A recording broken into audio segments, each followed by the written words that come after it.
यह एक शख्स, उमैर या बिलाल, ने रसूलुल्लाह से गिरी हुई चीज के बारे में पूछा। आपने फरमाया, उसकी पहचान ले लो, उसका बंधन, उसका बर्तन और उसकी थैली पहचान लो। फिर 1 साल तक उसका ऐलान करते रहो, ताकि उसका मालिक मिल जाए। अगर उसका मालिक ना मिले, तो फिर तुम उससे फायदा उठा सकते हो। और अगर उसका मालिक आ जाए, तो वो उसे लौटा दो। उस शख्स ने पूछा, अच्छा, गुम हुआ ऊंट मिल जाए तो क्या करना चाहिए?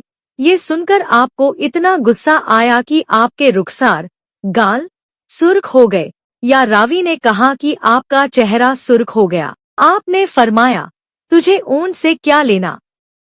उसके साथ उसकी मश्क, पानी रखने का थैला होती है, उसके पांवों में सम, नाखून होते हैं। वो खुद पानी तक पहुंचेगा, खुद पिएगा और खुद दरख्तों पर चलेगा। उसे छोड़ दो यहाँ तक कि उसका मालिक उसे पाले। उसने पूछा, तो गुम हुई बकरी का क्या हुक्म है? आपने फरमाया, वो तेरी है या तेरे भाई की, वरना भेड़िए की खुराक बन जाएगी।